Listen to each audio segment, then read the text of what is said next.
You're a good soldier, choosing your battles. Pick yourself up and dust yourself up and back in the saddle. ఇట్లాంటి song decode చేయడం నేను first time. ఇది కొంచెం నచ్చితే చూడురి, నచ్చకపోయినా చూడురు ఒకసారి. కంటెంట్ ఏముందో మీకు తెలుస్తుంది. హాయ్ హలో ఫ్రెండ్స్, నమస్తే, welcome back to our field. This is Harish, I'm back with another video.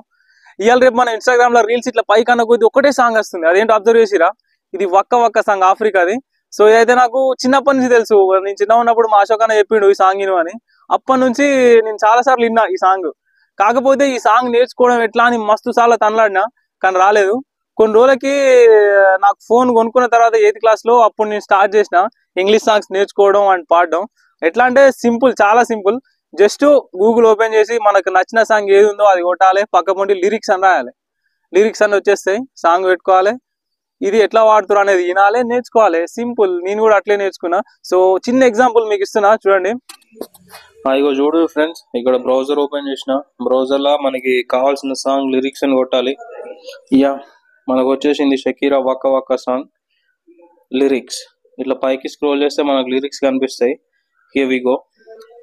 ఈ సాంగ్ పాడడం నేర్చుకోండి అనుకుంటే ముందు ఫస్ట్ మనం సాంగ్ చదవాలి. దాంట్లో ఏముంది, ఏమేమి వర్డ్స్ ఉన్నాయి, వాటిని ఎట్లా వాడాలనేది ఫస్ట్ చూడాలి. సో ఏముంది, you are a good soldier choosing your battles, pick yourself up and dust yourself of and get back in the సాడిల్స్. ఈ లైన్ మాత్రం నాకు చాలా డిఫికల్ట్ అయింది, చాలా టైం పట్టింది ఇది నేర్చుకోవడానికి. దీన్ని ఒకటేసారి ఫాస్ట్ గా వాడాలి. Pick yourself up and dust yourself off. అన్ని యువర్ సెల్ఫ్, పిక్, అప్పు అవే ఉన్నాయి కదా, కొంచెం ఇబ్బంది పెట్టేసింది చాలా. 4 ఇరగపోతే అంతే సంగతి. ఇంకా pick yourself up and dust yourself of and back in the సాడిల్స్. ఇది ఫాస్ట్ గా వాడాలి. ఇది ఒక్కటే టఫ్ అనిపించింది, మిగతా లైన్స్ అన్ని నాకు common అనిపించినాయి. You are the front line, every once watching, you know it's serious, we getting closure, this isn't over. ఇట్లా. Next, the pressure is on, the pressures on, you feel it but you got it all, believe it. When you fall get up, oh oh, and if you fall get up, ఏ ఏ. మంచి encouragement song అన్నమాట. ఒక యుద్ధానికి ready అవుతున్న soldier కి మంచి encouragement ఇచ్చి పంపినట్టు. So FIFA world cup లో ఈ సాంగ్ మాత్రం హైలైట్. కొన్ని సంవత్సరాలు నడిచింది ఈ సాంగ్, ఇప్పటికి కూడా మనం వాడుతున్నాము అండ్ వింటున్నాము. ఇట్లాంటి కొన్నే ఉంటే ఎవర్ గ్రీన్ సాంగ్స్. చూసారు కదా. దీని తర్వాత ఏముంది, జామినా మినా జాంగలేవా కస్ దిస్ ఇస్ ఆఫ్రికా, జామినా మినా ఏ ఏ వక్క వక్క ఏ ఏ, జామినా Mina జాంగలేవా, this time for Africa. Come on, let's sing all together. 3, 2, 1, go. You're a good soldier, choosing your battles. Pick yourself up and dust yourself up and back in the saddles. You're on the front line, everyone's watching. You know it's serious, we getting closer, this isn't over. The pressure's on, you feel it. ఇట్లా నేర్చుకోవాలి song. It's very very simple. Just lyrics and type చేయండి, వచ్చేస్తుంది, నేర్చుకోవచ్చు. So ఇట్లనే నేను చిన్న ఉన్నప్పుడు 8th class లో, when I was in 8th class, Michael Jackson video first time చూసిన. అప్పుడు అనిపించింది, అమ్మ ఏం చేస్తుండు, పాట పాడుకుంటా మూన్ వాక్ చేస్తా అంటే మొత్తం ఘోరంగా ఇన్స్పైర్ అయిపోయినా నేను. అర్థమైందా? I want be a rock star అని అప్పుడు నేను చిన్నప్పుడు ఫిక్స్ అయినా.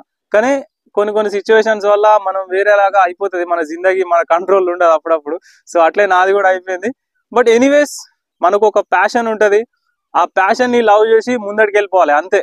What all we need is a passion, focus and hard working. ఈ 3 ఉంటే ఏదో ఒక రోజు కంపల్సరీగా మనకు కూడా ఒక గుర్తింపు, రికాగ్నైజేషన్ వస్తుంది, సక్సెస్ వస్తుందని నేను అనుకుంటున్నా. సో నేను ఫస్ట్ టైం ఇంప్రెస్ అయ్యి ఒక అమ్మాయి కోసం పాడిన సాంగ్ వచ్చేసి బేబీ సాంగ్. ఈ బేబీ సాంగ్ కూడా నన్ను మస్తు ఇన్స్పైర్ చేసింది. జస్టిన్ బీబర్ని ఫస్ట్ టైం చూసిన. ఈ పిల్లాడేంది ఇంత మంచిగా పాడుతున్న పాట నాకు అర్థం కాలే. అప్పుడు హెయిర్ స్టైల్ చూసి ఫస్ట్ అమ్మాయి అబ్బాయి కూడా అర్థం కాలే, తర్వాత అర్థమైంది అబ్బాయి అని చెప్పేసి. ఒక్కసారి మీరు కావాలంటే ఇట్లాంటి రాక్ స్టార్స్ కానీ సింగర్స్ కానీ వాళ్ళ పర్సనల్ లైఫ్ ఎట్లుంటుందని ఒకసారి గూగుల్లో సెర్చ్ చేసి చూడండి. ఒక్కొక్కటి వెనకాల ఘోరమైన స్ట్రగుల్స్ ఉంటాయి, ఘోరమైన హార్డ్ వర్క్ ఉంటుంది. జస్ట్ ఒకసారి జస్టిన్ బీబర్ అని టైప్ చేసి చూడండి, అతని లైఫ్ స్టోరీ తెలిస్తే ఖచ్చితంగా ఏడుస్తారు. అంత ఘోరమైన పరిస్థితులు ఉంటాయి ఒక్కొక్కడికి. But more struggles definitely make us more successful. ఓకేనా? ఇదే నేను నమ్ముతా. దీని ముఖ్య ఉద్దేశం ఏంటంటే, నన్ను ఎవడు మోటివేట్ చేయలేదు, నాకు నేనే ఇన్స్పైర్ అయ్యి ఏదో కొన్ని విషయాలు నేర్చుకున్నా. నాకు 2000 మంది సబ్స్క్రైబర్లు ఉన్నారు. మన దాంట్లో ఎవరో ఒకరు కనీసం ఇన్స్పైర్ అయ్యి ఏదో ఒకటి నేర్చుకుంటారని చిన్న ఆశ, దానికోసమే ఇట్లా పెడుతున్నా. ఈ స్టైల్ మీకు నచ్చితే ట్రై చేయరు. కింద ఇన్స్టాగ్రామ్ లింక్ ఇస్తా, మీరు కూడా నా క్రూలో జాయిన్ కావాలంటే కింద కామెంట్ చేయండి, ఓకేనా? This is Harish Deekonda signing off. By by.